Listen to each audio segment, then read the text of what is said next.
There's very big damage here. Wow. 3 explosions. Yeah. 3 explosions. And there were 10 of them. They wanted to come after explosion to kill us. But Yeah. 10 of them? I thought it was 4. no, there were 10 total. Total there were 13. 13 attackers. 13, yeah. They come with guns to kill, we Yeah. survived the explosion. Yeah, to kill us. Did they all... No, they can't because our guards already they planned the attack. Did any They of killed them... them. They killed them all. They killed them off. Oh, okay, so none of them survived. None of them survived. Okay.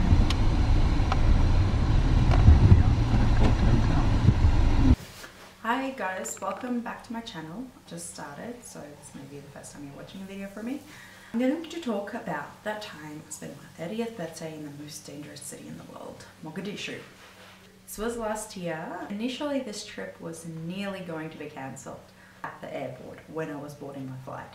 I had a few flights, so the first flight I had to board in, I think it was in Dubai, I got a message to say that our hotel had just been bombed. My stomach dropped. Everything I thought that could go wrong had gone wrong even before the trip started. I was Googling and seeing news articles, and the number initially it said like 20 people had died and then 30 people, and I think eventually it was that 52 people had passed away. And this was at the hotel I was supposed to stay on my 30th birthday. So because the tour company that we were going through worked closely with the hotel, and they work at the hotel, and it was their friends that passed away and they had to hold a funeral and everything, they were contacting us as well, saying we don't know if we should go ahead, but I knew if I don't get on that flight and if I don't go, I will never go. Eventually we came into agreement because we have come so far, and most of us were already on our way there. Like I was already in the UAE to go there because you have to catch a few flights. It's not that easy to just go. I had to fly to Dubai, and from Dubai to Istanbul, from Istanbul to Djibouti for a quick layover, and then direct from Djibouti to Mogadishu. And then the next few days I had numerous flights between the different regions within Somalia that we're going to as well. Sadly, many people lost their lives because of the actions of a few, who also, some of them lost their lives. It is the reality of this world. I'm unusual, and I will one day cover why I choose to travel to these countries. But for now, it's just I went there.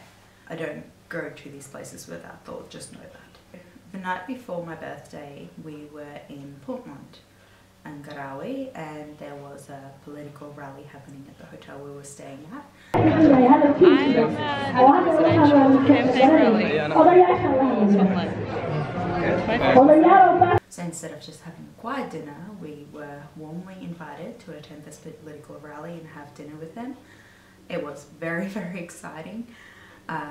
Lots of cameras in my face, people wanting to get to know us and know why we're there, and selfies, and there were normal Somali hospitality, just happy that we're in their country and we want to be there.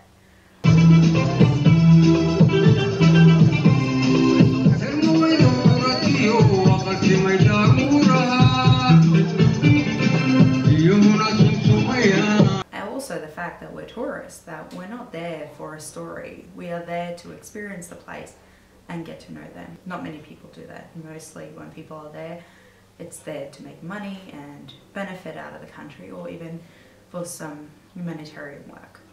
Yeah, perhaps some people disagree with it, but for me it's about connecting. And that I definitely got to do. At this political rally, it was the army general who had resigned and put in his name in the hat to be the president of Puntland. So each region of Somalia has their own president, and they all get the title president. I'm pretty sure it's president or prime minister. So that was really cool. I got to meet him as well, and ended up on the national news for attending this.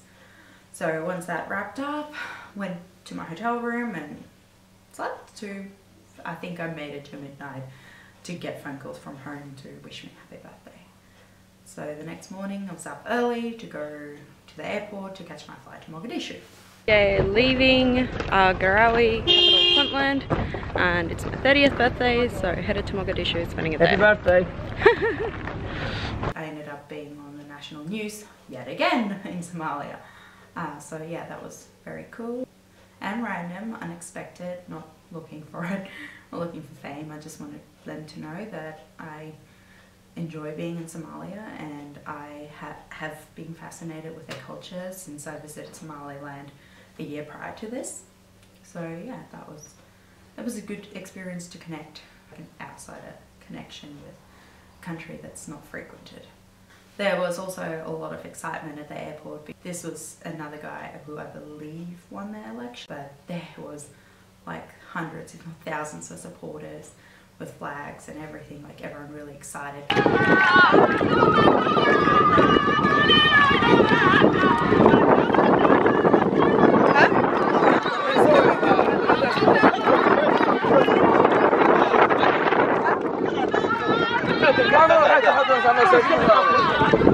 I think he was arriving and one was leaving, so that was, no, he was arriving, so I don't like go up to people all the time, be like, hey, so now and then I'll do it. But yeah, they were there, so we were chilling in the same lounge. That was cool too.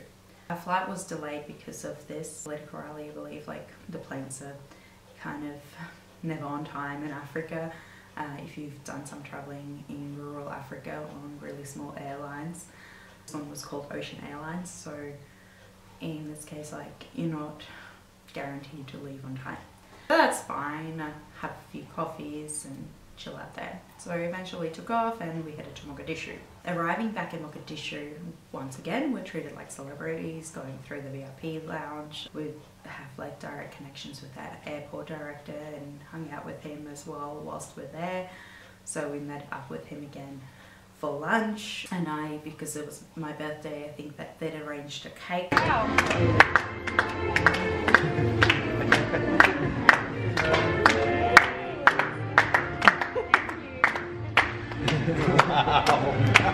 He was a knife. The Somalian knife, not a cake. Yay, birthday in Somalia. They asked me what would I like on my cake, and I said I'd like it to have the Somali flag. This flag didn't really last. The heat in this part of the world can destroy even the best of cakes, and Somalia has a Italian influence, so it was a torta. It was delicious, very, very yummy. I think it gets really, really hot here, so the star doesn't stay. It's so cool. But the flag wasn't what it was supposed to be initially, but it was the thought that counted. And I invited the airport director as well to join us for it. I told him later if he would like to, I think, join us for dinner or go. There was another restaurant he said he could take us to in the airport compound. So Mogadishu is like two worlds. There's the airport compound that's huge and massive, and it's like a safe zone. It's like the green zone. If you've been to Iraq, they've got a green zone there too. It's pretty much just like officials, people, like heavily armored and lots of security, everything. Complete, like far removed world from actual Mogadishu, yet it is within Mogadishu. The hotel had exploded that we were going to stay within the city. It was really hard to find some accommodation for us because all of a sudden a lot of people, it's the Sahafi Hotel. A few government officials always frequented that place and lots of people stayed there. So that everyone had to be relocated, so it was one of the biggest hotels. So I'm currently in the Hotel Sahafi, the hotel that exploded on the day I left to come to Somalia. And this is where I would have stayed. So we got put up in what's called the airport hotel, but it's just like containers in a way. So it feels like if I'm like in Australia, if you were to have like a little mining town, all those workers would live in like little movable. It was really nice, like for what it is. Nice aircon. Always appreciated in that part of the world. And yeah, like I had no complaints about it. I was happy enough to be there. And I think after the incident, as I was at the airport, it was also nice to know that I wasn't staying within the city and more so staying within a safe airport compound. That day we didn't leave the airport compound, so just hung around there, so it was a pretty cruisy day. The next day was, which I'll share in another video. Once I do, I'll add the link here in the description. The hotel explosion, touch on it a little bit. So I think I mentioned, I think it was 52 people who passed away. I got to meet a few people and they shared their stories and their experience of what had happened. And it's also not the first time they weren't involved in an incident like that. It was heartbreaking. On the other side of the wall. This side, do you think it's a fall off on me? Wow. But something really shone through for me, and that was their perseverance, like how Somalis will not give up. They will not let the enemy win. They will persevere, they will rebuild, and they will keep going. To see that courage, that strength when you get knocked down time and time again, you're not going to lie down and take it. You will, yeah, I don't know. It was a valuable lesson for me to not give up, no matter how bad things get in my life, to keep fighting. So yeah, that was something really remarkable and special about that trip for me. Back to the new hotel I'm staying, even though we're staying in like this airport hotel and compound, it still has a bunker, as you can see here. So I made myself walk through it just so and know exactly where it was, just like in case, understanding it. So yeah, that was something else. But for the most part, it didn't feel like dangerous. I mean, we could go watch the sunset.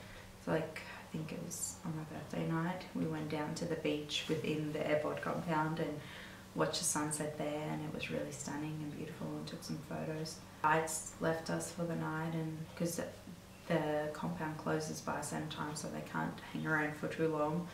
And yeah, we bid them farewell, and we were left with the airport director and the hotel, and he took us out to have some drinks. I think we had dinner, my birthday dinner at the hotel, like airport hotel, but decided to go and check out this other restaurant. Since alcohol, that is something really special and rare to find in Somalia, but you can find it.